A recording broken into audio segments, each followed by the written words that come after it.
ঘরে 5টি আলামত দেখলে বুঝবেন ওই ঘরে জাদুটোনা করা হয়েছে, ব্ল্যাক ম্যাজিক করা হয়েছে, কুফুরি কালাম করা হয়েছে। যদি আপনি 5টি আলামত দেখেন তাহলেই মনে করবেন ঘরের ভিতরে ব্ল্যাক ম্যাজিক করা হয়েছে। বিশেষ করে আমাদের একেবারে কাছের মানুষ, রিলেটিভস যারা আছে, তারাই কিন্তু আমাদের উপরে ব্ল্যাক ম্যাজিক করে থাকে, জাদুটোনা করে থাকে। কেন করে? 1 নাম্বার কারণ হচ্ছে দুশ্মনের কারণে করে, 2 নাম্বার কারণ হচ্ছে হিংসার কারণে করে, 3 নাম্বার কারণ হচ্ছে তারা লোভের কারণে করে। কারণ আপনাকে যদি দুনিয়া থেকে বিদায় করা যায় তাহলে তারা সম্পত্তি হাতিয়ে নিতে পারবে, এজন্য তারা ব্ল্যাক ম্যাজিক করে থাকে। বিশেষ করে 5টি আলামত যদি আপনার ঘরের ভিতরে দেখেন তাহলেই মনে করবেন আপনার উপরে ব্ল্যাক ম্যাজিক করা হয়েছে। আপনি দ্রুত কোরআন থেকে সমাধান নেওয়ার চেষ্টা করবেন। নাম্বার 1 নাম্বার হচ্ছে যদি আপনার ঘরের ভিতরে সবসময় ঝগড়া লেগেই থাকে, স্বামী স্ত্রীকে দেখতে পারে না, স্ত্রী স্বামীকে দেখতে পারে না, একজন আরেকজনকে সহ্য হয় না, অনেক সময় ছেলে বাবাকে দেখতে পারে না, বাবা ছেলেকে দেখতে পারে না, এরকম যদি সমস্যা হয়, সব সময় ঝগড়া লেগেই থাকে, তাহলে মনে করবেন কেউ আপনার ঘরে ব্ল্যাক ম্যাজিক করেছে। 2 নাম্বার হচ্ছে সব সময় অসুস্থতা লেগেই থাকে, অসুস্থতা সরেই না, বাবা অসুস্থ হয় একবার, মা অসুস্থ হয় একবার, সব সময় তাদের অসুস্থতা লেগেই থাকে, তাহলে মনে করবেন যে কেউ আপনাদেরকে ব্ল্যাক ম্যাজিক করেছে। 3 নাম্বার হচ্ছে প্রাপ্তবয়স্ক হয়ে গেছে, বয়স হয়ে যাচ্ছে কিন্তু বিবাহ হচ্ছে না। অনেক মেয়েরা এরকম ফোন দেয়, হুজুর অনেক বয়স হয়ে গেছে কিন্তু বিবাহ হচ্ছে না। এটা কিন্তু জাদুটোনা, ব্ল্যাক ম্যাজিকের একটি অন্যতম লক্ষণ, স্পষ্ট লক্ষণ। এর জন্য অবশ্যই সতর্ক থাকতে হবে।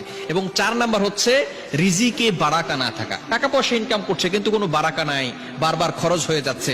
টাকা পয়সা ইনকাম করতেছে, প্রত্যেক মাসে 50,000 টাকা ইনকাম, কিন্তু খরচ হয়ে যাচ্ছে 1 লক্ষ টাকা, ঋণ করে সংসার চালাতে হচ্ছে।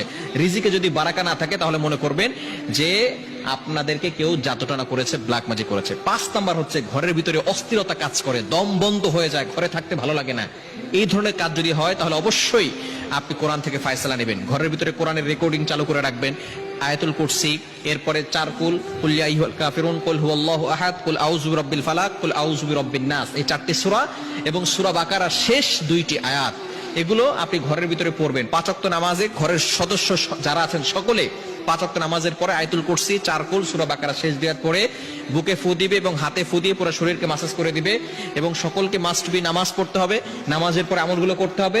এবং মাগরিবের নামাজের পরে বিশেষ করে সূরা বাকারার তেলাওয়াত যতটুকু পারেন করবেন।